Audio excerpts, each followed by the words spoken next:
3. El precipicio. Intensificación del efecto con medidas extremas. La meta de esta fase es intensificarlo todo. El efecto que tienes en la mente de tus víctimas. Los sentimientos de amor y apego. La tensión en ellas. Una vez en tus garras, podrás manejarlas a tu antojo. Entre la esperanza y la desesperación. Hasta debilitarlas y quebrantarlas. Señalar hasta dónde estás dispuesto a llegar por ellas. Haciendo una obra noble o caballerosa. 16. Muestra de lo que eres capaz. Acarreará una sacudida potente. Desatará una reacción sumamente positiva. Todos tenemos cicatrices. Deseos reprimidos y asuntos pendientes de la infancia. Saca esos deseos y heridas a la superficie. Haz sentir a tus víctimas que reciben lo que nunca tuvieron de niños y penetrarás hondo en su psique. Despertarás emociones incontrolables. 17. Efectúa una regresión. Entonces podrás hacer que tus víctimas se extralimiten. Representen sus lados más oscuros. Con lo que añadirás a tu seducción una sensación de peligro. 18. Fomenta las transgresiones y lo prohibido. Necesitas acentuar el hechizo. Y nada confundirá y encantará más a tus víctimas que dar a tu seducción un cariz espiritual. No es lascivia lo que te motiva, sino el destino. Ideas divinas y todo lo elevado. 19. Usa señuelos espirituales. Lo erótico acecha bajo lo espiritual. Tus víctimas estarán así debidamente preparadas. Afligiéndolas deliberadamente. Infundiendo en ellas temores y ansiedades. Las llevarás al borde del precipicio. De donde será fácil empujarlas y hacerlas caer. 20. Combina el placer y el dolor. Sentirán enorme tensión. Y ansia de alivio. Muestra de lo que eres capaz. La mayoría quiere ser seducida. Si se resiste a tus esfuerzos, quizás se deba a que no has llegado lo bastante lejos para disipar sus dudas. Sobre tus motivos. La hondura de tus sentimientos y demás. Una acción oportuna que demuestre hasta dónde estás dispuesto a llegar para conquistarla desvanecerá sus dudas. No te importe parecer ridículo o cometer un error. Cualquier acto de abnegación por tus objetivos arrollará de tal manera sus emociones que no notarán nada más. Nunca exhibas desánimo por la resistencia de la gente. Ni te quejes. En cambio, enfrenta el reto haciendo algo extremoso o cortés. A la inversa. Alienta a los demás a demostrar su valía volviéndote difícil de alcanzar. Inasible. Disputable. Evidencia seductora. Cualquiera puede darse ínfulas. Decir cosas honrosas de sus sentimientos. Insistir en lo mucho que nos quiere. Así como a todas las personas oprimidas en los más remotos confines del planeta. Pero si nunca se comporta de un modo que confirme sus palabras, empezaremos a dudar de su sinceridad. Quizá tratamos con un charlatán. Un hipócrita o un cobarde. Halagos y palabras bonitas no pueden ir demasiado lejos. Pero llegará un momento en que tengas que enseñar a tu víctima alguna evidencia. Igualar tus palabras con tus actos. Este tipo de evidencia cumple dos funciones. Primero, disipa cualquier duda que persista sobre ti. Segundo, una acción que revela una cualidad positiva en ti es sumamente seductora en sí misma. Las hazañas heroicas o desinteresadas producen una reacción emocional poderosa y positiva. No te preocupes, no es necesario que tus actos sean tan valerosos y desinteresados que pierdas todo por su causa. La sola apariencia de nobleza será suficiente. De hecho, en un mundo en que la gente analiza en exceso y habla demasiado, cualquier acción tiene un efecto tonificante y seductor. En el curso de una seducción es normal hallar resistencia. Entre más obstáculos venzas, por supuesto, mayor será el placer que te espera. Pero más de una seducción fracasa porque el seductor no interpreta correctamente las resistencias del objetivo. Las más de las veces te rindes demasiado fácil. Comprende primero una ley básica de la seducción. La resistencia es señal de que las emociones de la otra persona están implicadas en el proceso. El único individuo al que no puedes seducir es al frío y distante. La resistencia es emocional. Y puede transformarse en su contrario. De igual forma que en el jiu-jitsu la resistencia física del contrincante puede usarse para hacerlo caer. Si la gente se te resiste porque no confía en ti. Un acto aparentemente desinteresado. Que indique lo lejos que estás dispuesto a llegar para demostrar tu valía. Será un eficaz remedio. Si se resiste porque es virtuosa. O por lealtad a otra persona. Tanto mejor. La virtud y el deseo reprimido son fáciles de vencer con acciones. Como escribió la gran seductora Natalie Barney, la virtud suele ser una súplica de más seducción. Hay dos maneras de mostrar de lo que eres capaz. Primero, la acción espontánea. Surge una situación en la que el objetivo requiere ayuda. Debe resolver un problema o simplemente necesita un favor. No puedes prever estas situaciones. Pero debes estar listo para ellas. Porque pueden aparecer en cualquier momento. Impresiona al objetivo llegando más lejos de lo necesario. Sacrificando más dinero. Tiempo. Esfuerzo del esperado. Tu blanco usará a menudo estos momentos. O incluso los inventará. Como una especie de prueba. ¿Te retirarás? ¿O estarás a la altura de las circunstancias? No puedes vacilar ni protestar. Ni siquiera un momento. O todo estará perdido. De ser necesario. Haz que el acto parezca haberte costado más de lo que fue. Nunca con palabras. Sino en forma indirecta. Miradas de agotamiento. Versiones esparcidas por terceros. Lo que haga falta. La segunda manera de mostrar de lo que eres capaz es la hazaña heroica que planeas y ejecutas con anticipación. Solo y en el momento justo. De preferencia ya avanzada la seducción. Cuando cualquier duda que la víctima siga teniendo de ti es más peligrosa que antes. Elige un acto dramático y difícil que revele el mucho tiempo y esfuerzo implicados. El peligro puede ser muy seductor. Dirige hábilmente a tu víctima a una crisis. Un momento de peligro. O colócala indirectamente en una posición incómoda. Y podrás hacerla de salvador. De caballero galante. Los fuertes sentimientos y emociones que esto incita pueden redirigirse con facilidad hacia el amor. Algunos ejemplos. 1. En la Francia de la década de 1640. Marion Delorme era la cortesana más codiciada. Renombrada por su belleza. Había sido amante del cardenal Richelieu. Entre otras notables figuras políticas y militares. Conquistar su cama era señal de éxito. El libertino conde Gramont cortejó a Delorme durante semanas. Y ella le dio por fin una cita. Para una noche. El conde se preparó para un encuentro maravilloso. Pero el día de la cita recibió una carta en la que ella expresaba. En términos corteses y delicados. Su terrible pesan sufría un dolor de cabeza atroz. Y debía guardar cama esa noche. Su cita tendría que posponerse. El conde tuvo la certeza de que otro lo desplazaba.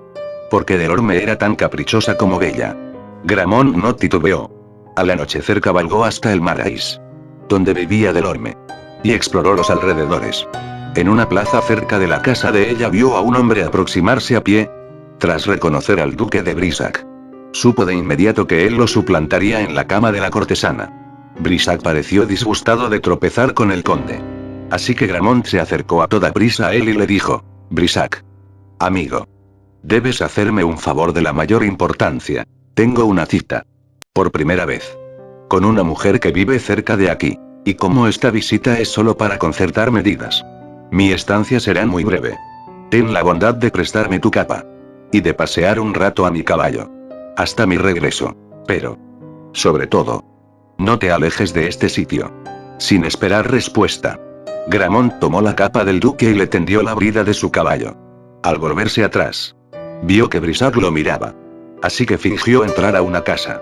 Salió por atrás. Dio la vuelta y llegó a la casa de Delorme sin ser visto. Tocó la puerta.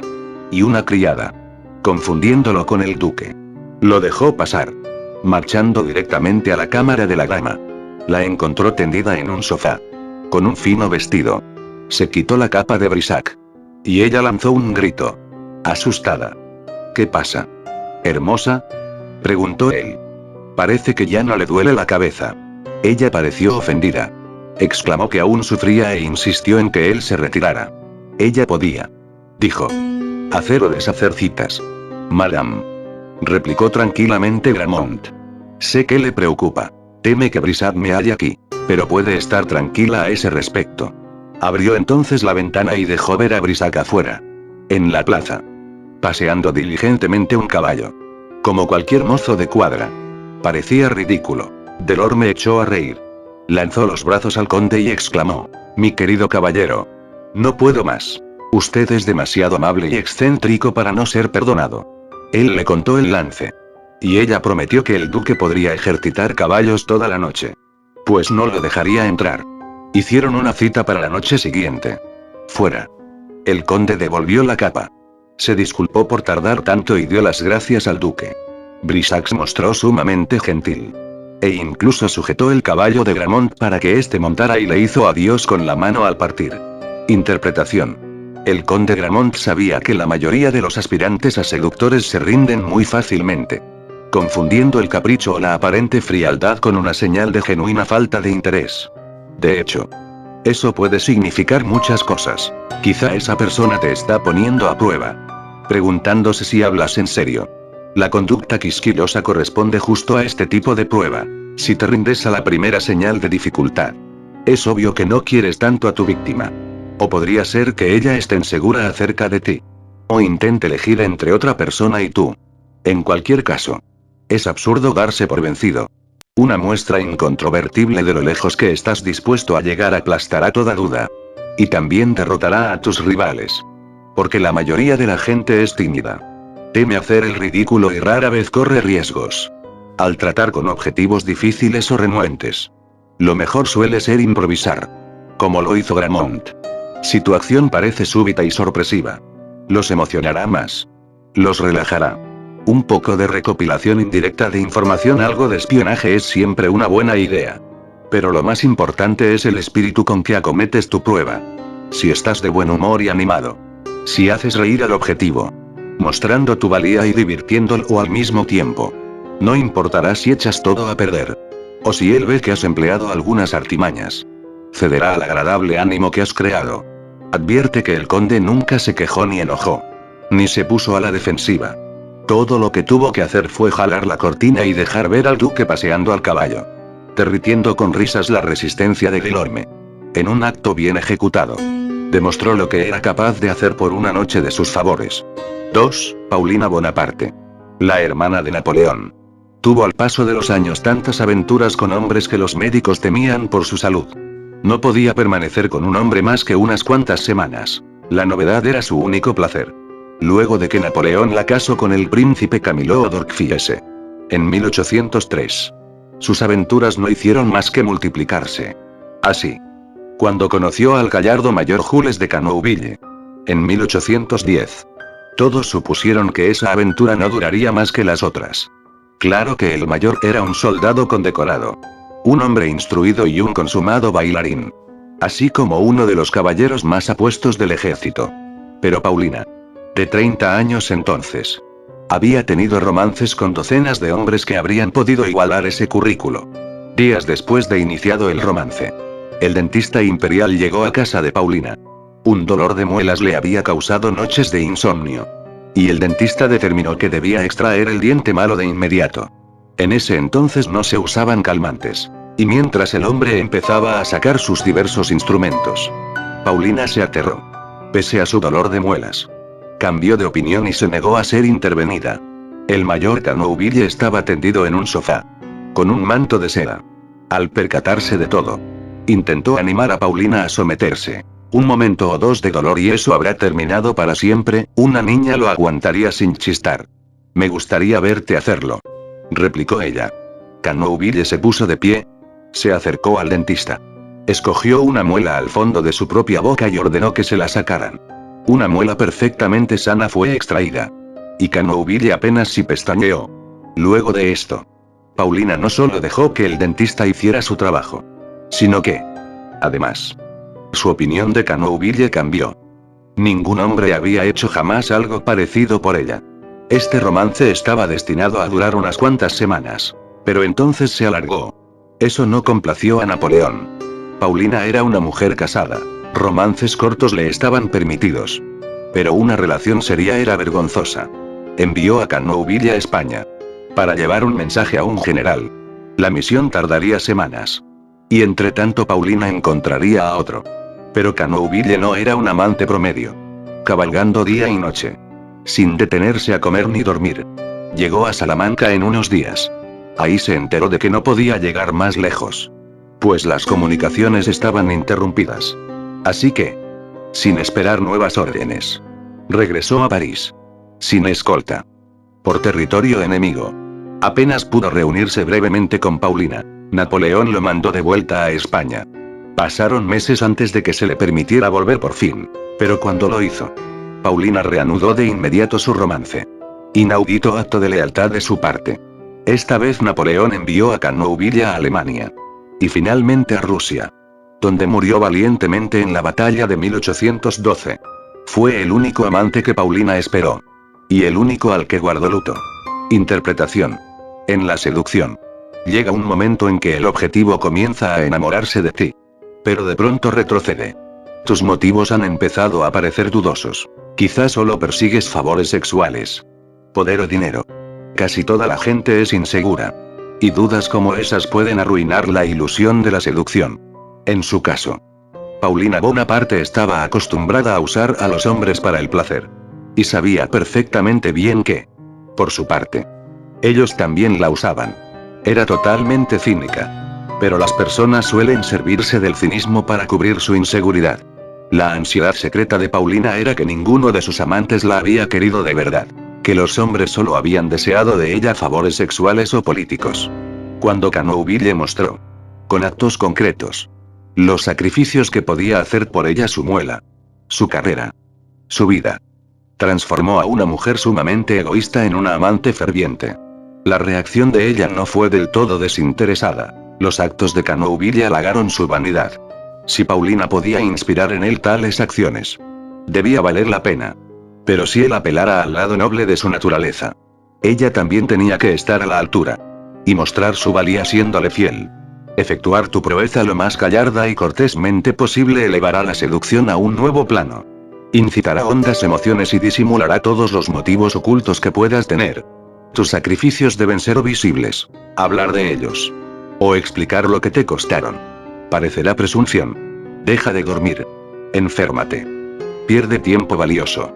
Pon en riesgo tu carrera. Gasta más dinero del que puedes permitirte. Exagera todo esto para impresionar. Pero que no te sorprendan alardeando de ello o compadeciéndote de ti. Cáusate dificultades y déjalo ver. Como casi todo el mundo parece buscar su beneficio. Tu acto noble y desinteresado será irresistible. 3. Durante la década de 1890 y hasta principios del siglo XX. Gabriele D'Annunzio fue considerado uno de los mejores novelistas y dramaturgos de Italia. Pero muchos italianos no lo soportaban. Su escritura era florida. Y en persona parecía muy pagado de sí mismo. Sobreactuado. Cabalgaba desnudo en la playa. Fingía ser un hombre del Renacimiento y cosas así. Sus novelas solían tratar de la guerra.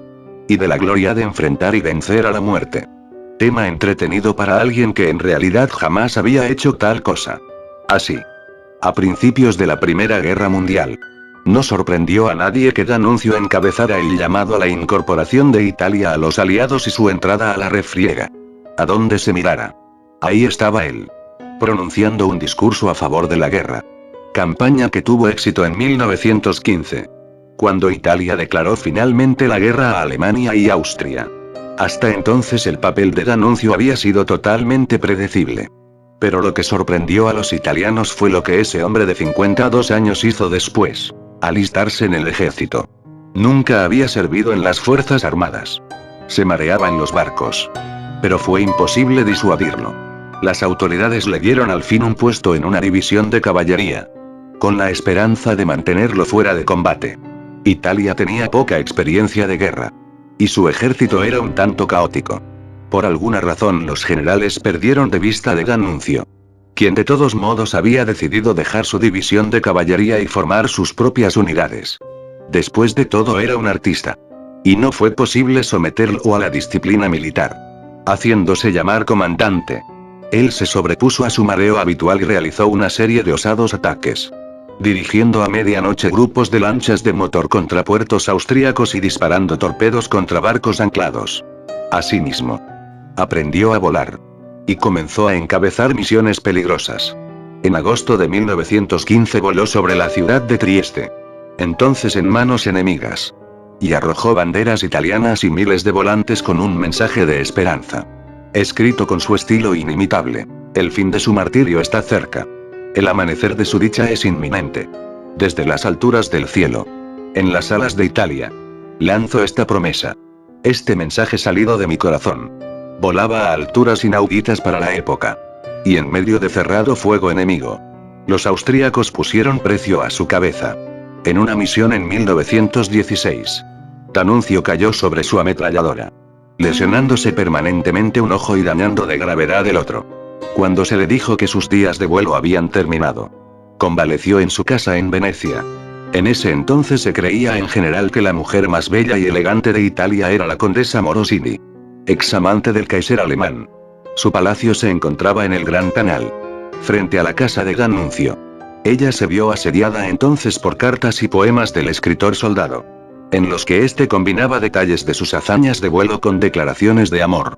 Bajo ataques aéreos contra Venecia, él cruzaba el canal, viendo apenas con un ojo, para entregar su más reciente poema. La condición de D'Annunzio era muy inferior a la de Morosino, de simple escritor. Pero su disposición a hacer frente a todo por ella la conquistó. El hecho de que su conducta temeraria pudiera costarle la vida en cualquier momento no hizo más que apresurar la seducción. D'Annunzio ignoró el consejo de los médicos y volvió a volar, realizando ataques aún más osados que antes. Al terminar la guerra, era el héroe más condecorado de Italia. Dondequiera que iba en Italia, la gente llenaba las plazas para oír sus discursos. Después de la guerra, encabezó una marcha sobre Fiume, en la costa adriática, en las negociaciones de paz. Los italianos creyeron merecer en recompensa esa ciudad, pero los aliados no accedieron. Las fuerzas de D'Annunzio tomaron Fiume y el poeta se volvió líder, gobernando Fiume durante más de un año como república autónoma. Para entonces, todos habían olvidado su menos que glorioso pasado como escritor decadente. Ya era incapaz de hacer nada malo. Interpretación. El atractivo de la seducción es que nos aparta de nuestras rutinas normales, y nos permite experimentar el estremecimiento de lo desconocido. La muerte es lo desconocido por antonomasia. En períodos de caos, confusión y muerte, las plagas que arrasaron a Europa en la Edad Media, el terror de la Revolución Francesa, los ataques aéreos sobre Londres durante la Segunda Guerra Mundial.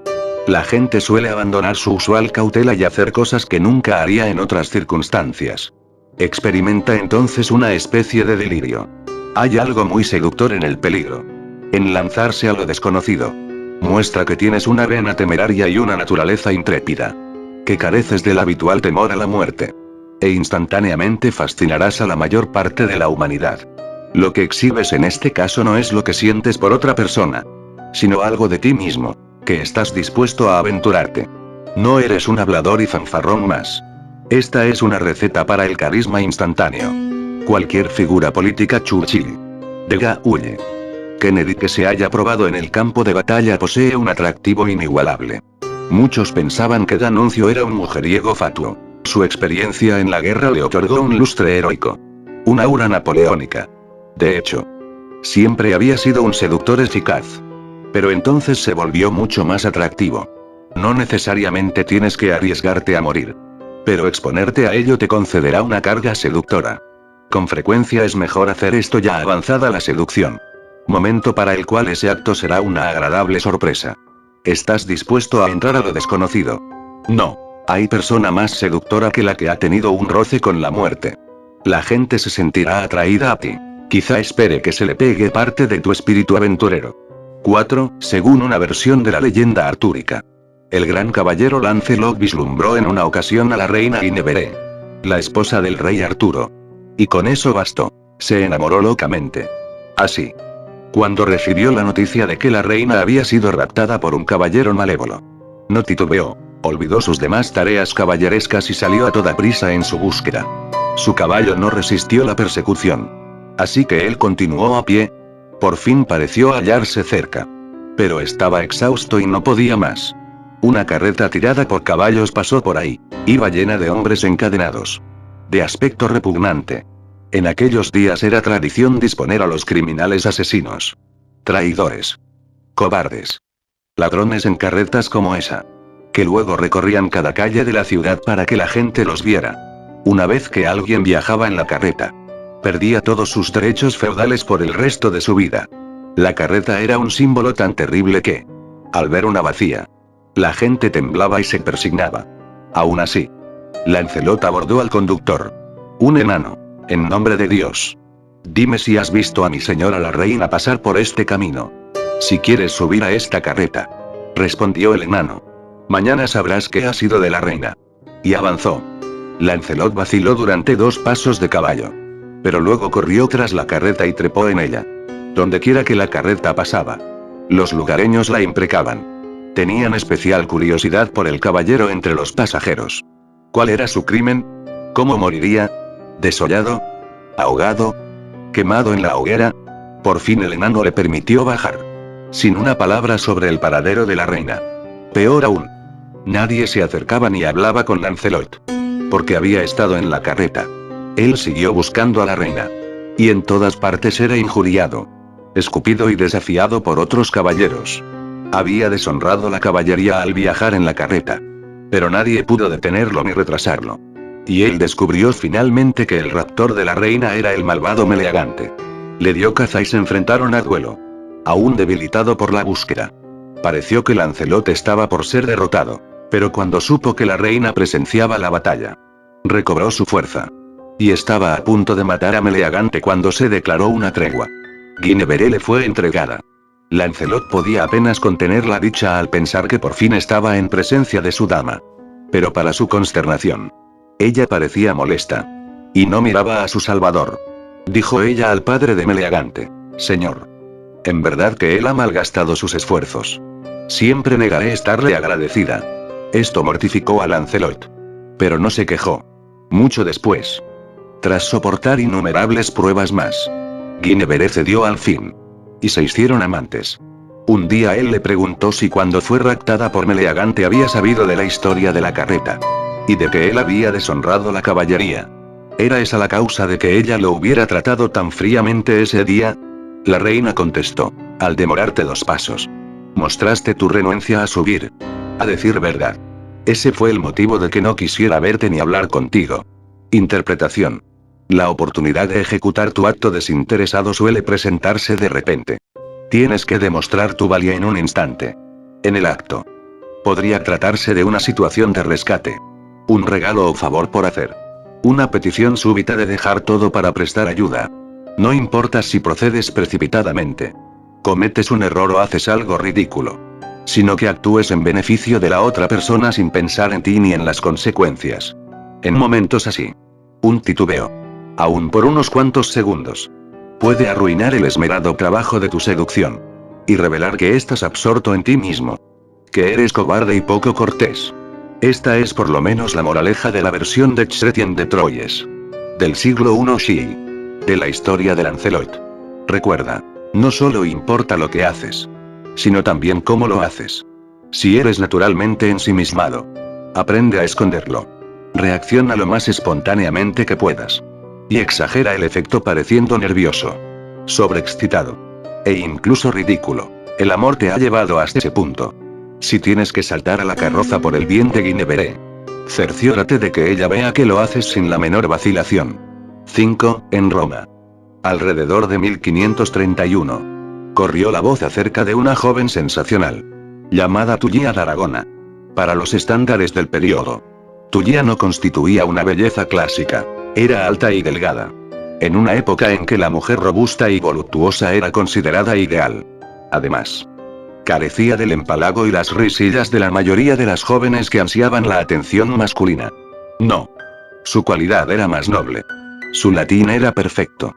Podía hablar de la literatura más reciente. Tocaba el laúd y cantaba. En otras palabras, era una novedad. Y como eso era lo que casi todos los hombres buscaban, dieron en visitarla en gran número. Ella tenía un amante. Un diplomático. Y la idea de que un hombre hubiera conquistado sus favores físicos volvía locos a todos. Sus visitantes empezaron a competir por su atención. Escribiendo poemas en su honor. Disputándose el título de favorito. Ninguno lo consiguió. Pero seguían intentando. Claro que había quienes se sentían ofendidos por ella. Y que en público decían que Tullia no era más que una ramera de ciase alta. Repetían el rumor, tal vez cierto, de que hacía bailar a viejos mientras tocaba el laúd. Y si su baile le complacía, podían abrazarla. Para sus fieles seguidores. Todos de noble cuna. Eso era una calumnia. Escribieron un documento que se distribuyó en todos lados. Nuestra honrada señora. La bien nacida y honorable dama Tullia d'Aragona. Supera a todas las damas del pasado, presente y futuro por sus cualidades deslumbrantes. Quien se niegue a ajustarse a esta declaración deberá, por la presente, Entrar en liza con uno de los caballeros abajo firmantes. Quien lo convencerá en la forma acostumbrada. Tullia abandonó Roma en 1535. Primero en favor de Venecia, donde el poeta Tasso se hizo su amante. Y después de Ferrara. Quizá entonces la corte más civilizada de Italia. ¿Qué sensación causó ahí? Su voz. Su canto. Aún sus poemas eran elogiados en todas partes. Puso una academia literaria dedicada a las ideas del libre pensamiento. Se hizo llamar Musa y griega como en Roma. Un grupo de jóvenes se congregó en torno suyo. La seguían por toda la ciudad. Inscribiendo su nombre en los árboles. Escribiendo sonetos en su honor y cantándolos a quien quiera que los escuchara. A un joven noble le sacó de quicio ese culto adorador, al parecer. Todos amaban a Tullia. Pero nadie recibía a cambio su amor. Resuelto a raptarla y casarse con ella. Este joven logró con engaños que ella le permitiera visitarla una noche. Él proclamó su devoción imperecedera. La colmó de joyas y presentes y pidió su mano. Ella se la negó. Él sacó un cuchillo. Pero ella volvió a negarse. Así que él se apuñaló. El joven sobrevivió. Pero la fama de Tullia fue entonces mayor que antes. Ni siquiera el dinero podía comprar sus favores. O al menos eso parecía. Conforme pasaron los años y su belleza desapareció. Un poeta o intelectual salía siempre en su defensa y la protegía. Pocos de ellos ponderaban siquiera la realidad. Que Tullia era. En efecto. Una cortesana. Una de las más populares y mejor pagadas de su profesión. Interpretación. Todos tenemos defectos de una u otra clase. Nacemos con algunos de ellos. Y no podemos evitarlos.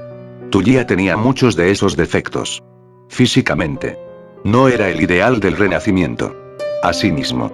Su madre había sido una cortesana. Y ella era ilegítima.